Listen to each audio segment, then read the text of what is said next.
First time on an e-bike. Alright, let's have a look. So we've got ignition on. Apparently this is the symbol you got to look out for. So canyon mode, we're in fast. Everything should be good. Nathan's on the other model behind us. Oh my god, that is weird.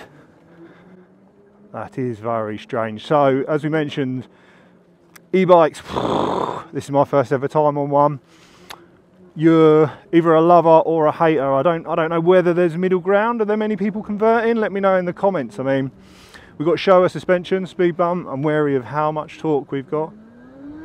Fucking, whoa. Wow, yeah. Alright. Cool. So the noise is really weird, really weird. I mean, it doesn't, yeah, it turns well. Obviously we've got the Pirelli Rosso Corsas on there, my favourite tyre.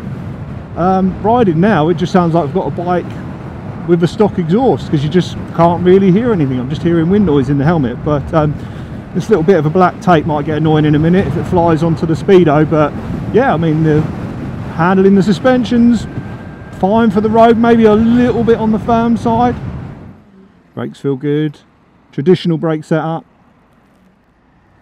Let's get on some nicer road, shall we?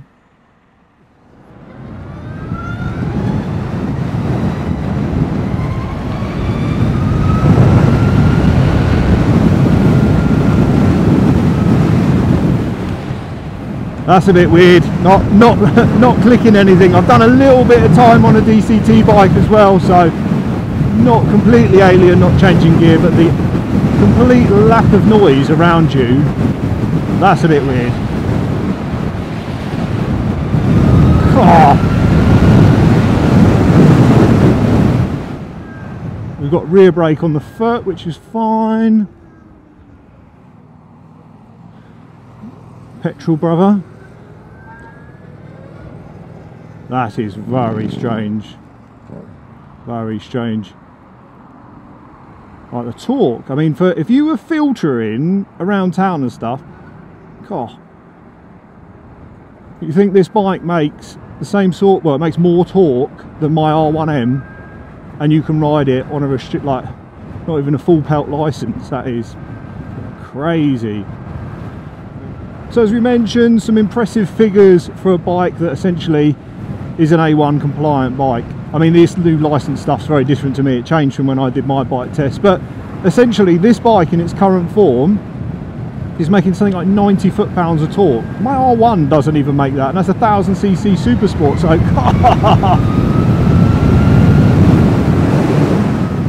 wow, that is some in-gear, well, only in-gear pull, but the engine braking, I would say, feels, and again, this is just in the normal mode at the moment, the engine braking feels more like a 1000cc inline four. It doesn't feel very heavy on the braking like a V-twin, and it doesn't feel like there's no engine braking there at all. Ivan has advised this can be changed in the modes, and when you're in the regen mode where it recharges the battery under braking, it's more aggressive. But because we're at 110%, we don't have that. But that torque,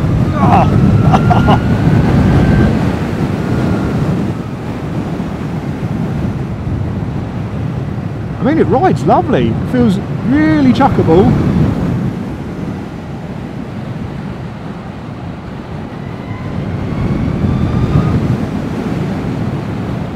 Maybe a little bit on the firm side, but oh, yeah, it's a nice thing to ride.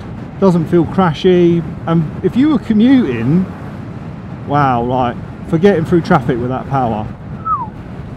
The braking system, again, because you can change the engine braking within the bike, you're not going to rely on them as much as I guess you would a conventional internal combustion engine. Do I think the brakes are up to scratch? Yeah, like roll on hard, firm brake. Yeah, loads of power there. No need for any more braking for road use. I've never heard of the manufacturer before, but they seem to be doing the job. The feel's good for this sort of bike. It's not at that race level where it's grabby, it's quite progressive in its feel.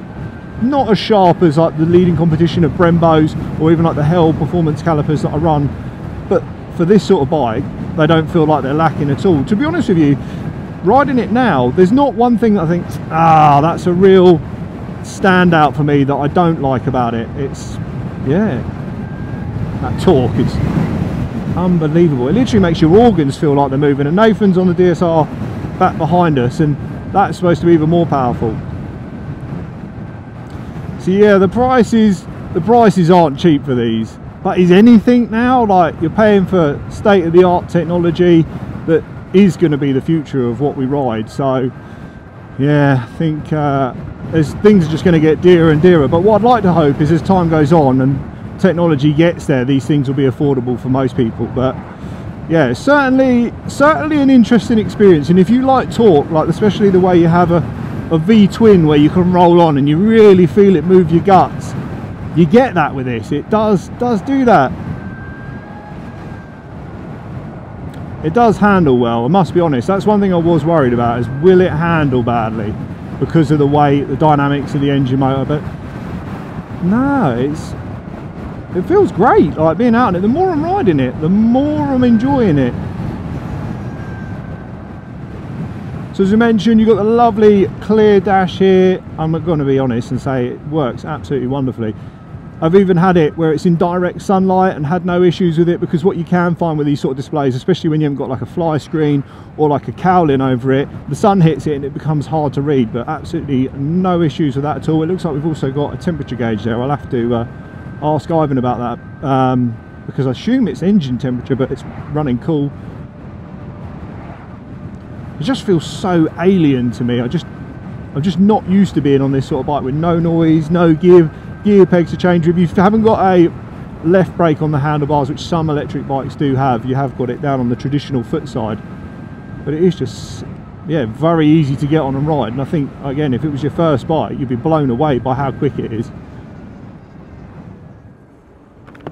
The hardest thing with this review is obviously when you guys watch the normal bikes I'm on, the internal combustions, you can hear the gear changes, you can feel it, but this, other than showing you the speedo, which we're not on a racetrack, so we can't do that, you really can't get a full appreciation of how much grunt this thing has got, unfortunately. So yeah, if you are interested, obviously big thanks to Magnet Moto. Give Ivan a call and get yourself down for a run if you do fancy one, because yeah, it's certainly impressive, there's no denying that. So the question I guess you're all going to ask, being a true petrol head, would I buy one?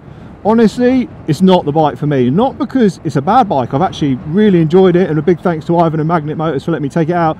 It's just I purely ride for performance and speed, and for me, obviously this is restricted on the license, it's not the sort of bike that I would grab the keys for on a Sunday blast. But that said, the way things are changing, dash cameras, you know, you can't get away with riding a super sport recklessly, I don't think, because the noise, it just attracts, even when you're riding them normally, everyone looks at you. Whereas this, you can get the adrenaline rush and you're not going to wind anyone up. I mean, it's absolutely silent. It makes quite a creepy noise flat out, but yeah, different kettle of fish.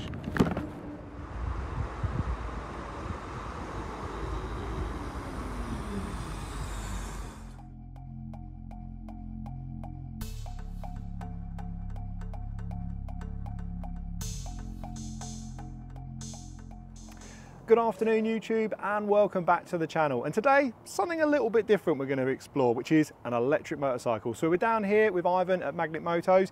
Ivan, thank you firstly for having us down, and I have just come back from being out on the bike, and it's truly a very unique experience after years of being on internal combustion. So firstly, what everyone's going to want to know, the engine. Can you give us the specs on the motor and what I've been out today?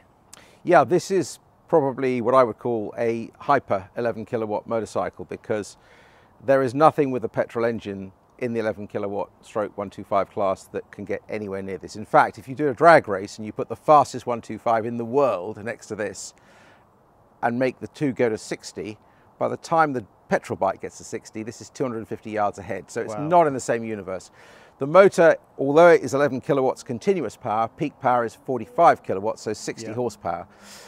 So it has got 4 times the power of that petrol engine. And in terms of torque, it's 97 feet-pounds.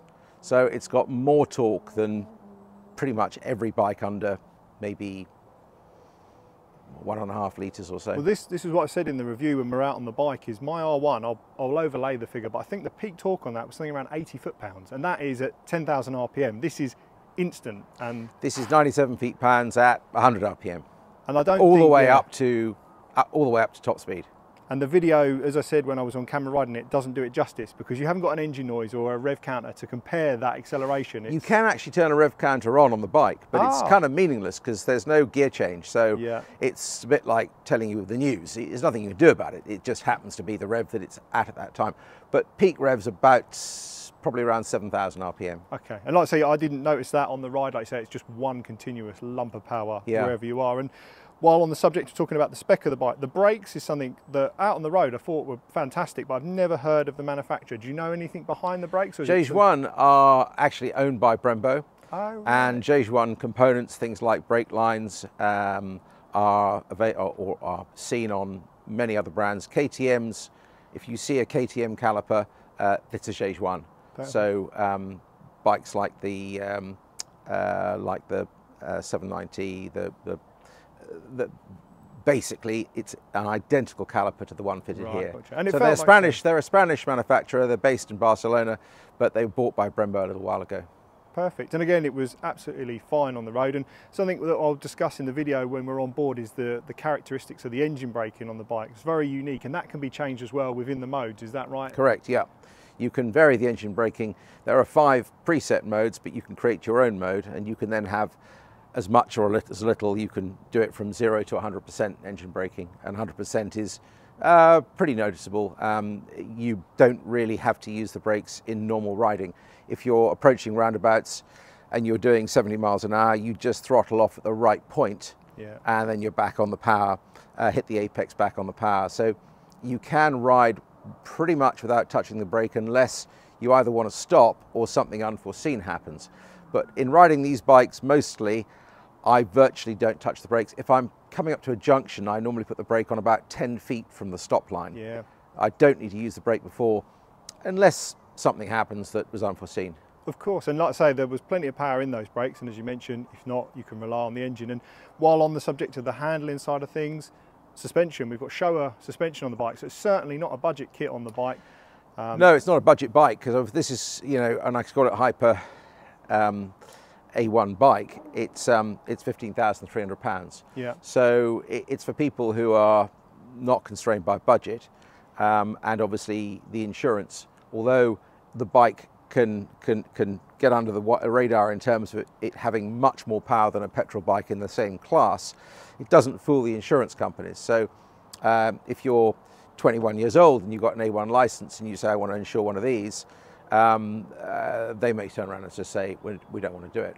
Because of the power. Typically, even a rider with an A license who's not been biking and therefore has got no claims discount, who comes back into biking and says, I want to get a 0 SRS or an SRF, they've been known just to say, no, not this year. Get some no claims discount and then come back and we'll think about it. But it's becoming harder and harder to insure motorcycles per se, but certainly the insurance companies aren't fooled. They know these bikes are hugely rapid. Certainly in the A1 and the A2 class, they destroy everything with a petrol engine. In the full A class, no, you're into a different league completely. But in terms of rideability, accessibility of that power, and the predictability, there is never that slight variation you get where if you pull out to overtake something and you're 1 gear too high on a petrol bike, that's the difference between saying, I'm not going to do this, I'll try again in a moment, or being able to get it right. With these, every time you open the throttle, you know exactly what's going to happen. The performance is totally predictable, totally repeatable. The performance just simply doesn't tail off. It's so easy to make instant judgments, and you never have to abort an overtake move. No, I know today we had that. We was out and went for an overtake. Like you say, the power, by the time you even realise it, you are moving because there's no delay, there's no building the RPM, no drop in a gear. It's just exactly where you want it to be at any given time. Yeah, I would say that you almost lose awareness as to what's making the bike do what it does, because the moment you think it does it. So much in the same way as that you're not really conscious, particularly of leaning a bike into a corner, because you just see the corner. Your eyes tell your brain how much effort to move across into your body. This, you're only looking at fractional movements, millimeter movements on a throttle. And that's the other thing about the throttle. It's so well mapped that when I've been to IAM type gatherings and people sit there and say, oh, what about the slow speed control? You know, well, you can't feather the clutch. No, you can't feather the clutch, but you can actually turn that throttle open so little that the bike hardly moves. So you actually can ride much slower than a petrol bike, where when you let the clutch out, it's obviously going way too fast if you're looking for slow speed maneuvering. With these, if you want to go at 1 mile per hour, and if you can balance at 1 mile per hour, it'll do it. It doesn't take any manipulation on the left hand, because there is no clutch. Yeah, it is impressive for that. Like you're saying, you soon adapt to it, even for someone like myself who's been on internal combustion since I've never ridden any other type of bike. And to jump on it today, it wasn't a difficult transition. It's very user friendly, and it's also, like you say, very fast. So you have got to keep that in mind when you're out on the road. Now, with this bike here, obviously, I don't know a great deal about optional extras. Is there anything you can spec on the bike? Different colours, different parts? Well, the basic bike comes with a 14.4 kilowatt hour battery. On the customers who are upgrading from a previous generation of Zero, we are allowing them to upgrade that to 15.6, so about 10% more capacity for £100, which is very cheap. You can take it to 17.3, that's about another £800 or so. Other than that, the only extras I would normally push on this bike would be heated grips, which control through the mode switch. Yep. Some people might want a screen. There's quite a nice screen which bolts down to the clamps here. Oh, right. LED indicators, disappointingly, this model comes with conventional bulbs, but you can change to LEDs obviously, and the programming for the LEDs, you don't have to put resistors in, you just change the settings on the on the programming. Apart from that, if you wanted to have either more battery still, you can abandon the space that you've got under the tank, which is huge, and you can put either a large you can increase the charging so that the charging can reduce to as little as 1 hour, or you can put in more lithium ion and have up to about 21 kilowatt hours of battery, which would probably, well, I mean, customers I've got who use this bike to commute are averaging over 130 miles per charge on an average commute. Some are getting considerably more than that, but 130 is not unusual. But with the uplifted battery spec, it's very rare for people to take that unless they've got a return journey where they can't charge at the other end, or the journey is longer than the range of the battery, and then it makes every sense to put a bigger battery in. Otherwise, normally they'd go for the faster charger so they can recover the bike quickly. So if you're touring or going taking on longer journeys, you don't have to stop for as long. This bike will take 4 hours to charge from flat to full. The premium version of this bike, which is the full A license bike, takes 2 hours. But if you put the charge tank in, it's then a 1 hour charge. And is that off a conventional 3-pin plug? No. 3-pin plug, they'll all be the same, because the power from a 3-pin plug charger is normally about 2.2 kilowatts. So it's not quite the same, but you broadly take the capacity of the battery, divide it by 2.2, and that's how many hours it will take. So somebody using this bike who doesn't have an EV charger, which plugs in here on the bike, would probably just plug it in when they get home at night, let's say at 7 o'clock, and by 2 o'clock in the morning the bike will be ready to go, 3 o'clock in the morning, fully charged. So for people who are using it typically for a commute use case, they don't need to buy any special wall chargers, EV chargers. They can just use a mains adapter, and it's probably about a 6-hour charge. And if you do have an EV and you've got a Type 2 wall box, you can plug that straight into here. And on this model, because it's got a smaller, lighter charger, it's only a 3 kilowatt charger, it will, let's say, take about 4 to 5 hours. On the higher spec models, that drops to 2 hours from a wall charger. That's a single phase wall charger. If you use the charge tank, you need to have a 3-phase charger, and then you can charge in 1 hour. Wow, okay, so you can be back up and going again very quickly. Yeah, I mean, it's a longish break, but for a motorcyclist in the winter, probably an hour is not too bad. You might be grateful for it, but not so much in the summer. But mostly I would say these bikes aren't really used for anything other than medium distance touring. ride 100 miles or so, stop for lunch, charge it, get back on the bike after lunch, and ride another, 100 odd miles. Yeah. Perfect for that. But, if you're looking to get from here to Cornwall in one stretch, 300 miles, it's probably not the bike. Yeah, I would choose another bike for that sort of journey. But round town, like we mentioned with the torque and everything. Round town, you'll get much more. You'll get, you'll probably get 170, 80 miles because it's stop-start. So you're putting lots of power back in the battery all the time. Every time you throttle off, power's going back in the battery. And of course, you're not encountering high speeds, so you're not seeing the same level of wind resistance. Yeah. So the amount of power that you use going from 0 to 30 or 20 or whatever it is much, much less than you use on the highway. So as a consequence, range will be, we've seen range of up to 200 miles around town with professional users, blood bikes and London Ambulance who use the Zero SRS, and they get 2 shifts out of a charge for paramedics. Which is ideal. And again, with the sort of running costs that you mentioned with the charging times, what's the servicing required on these? Is there much maintenance? Servicing is disappointingly low for a dealer, but for a customer that's great. And the first thing, of course, is the running cost. The equivalent MPG of a bike like this is over 200. So for the price of a gallon of petrol, you'll get about 200 miles if you're buying electricity at standard domestic rates.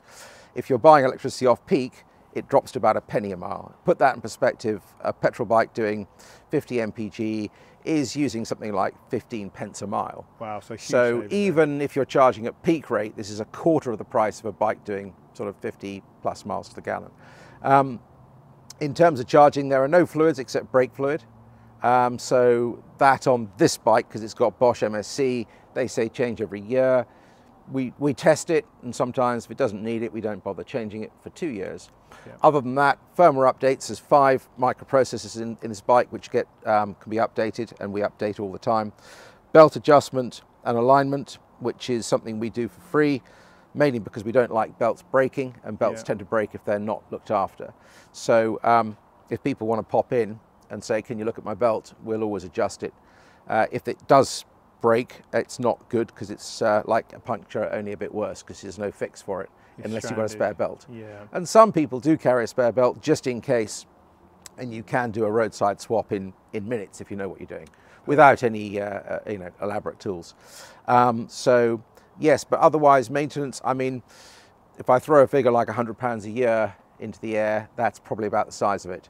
It's not, it's not in the league of petrol bikes where if you have a S1000R BMW at 18,000 miles, the dealer will tell you that even if the bike needs nothing doing to it other than just the service, it's £700, £800. Yeah, expensive day that's not the electric world at all. The electric world is a battery which you virtually can't maintain, a motor you can't open. So really it's only tyres, brakes, drivetrain in terms of belt, firmware updates, and just the other stuff that goes, like wheel bearings and head bearings, all the usual stuff. So yeah, it's de minimis servicing requirements. No, it's brilliant. And again, thank you, Ivan, for inviting us down today. I'd like to shake your hand and say thank you for the experience. Thank you, James. And hopefully we can go on to some other videos and experience some more. So if you like the video, make sure you give the channel a like and subscribe, and we'll put all of Ivan's socials in the description if you want to go check him out. Thanks for watching. Either side, what's your better looking side, left or right? Neither. Backside. Keep that in there. They've shut that road on the way. Oh, you stalled it. They've shut that road on the way back, so I've got to try and think. No, you can drag race. Huh? You got a drag race. Yeah. Where can we? We got to turn back round. Right, ready? 3, 2, 1.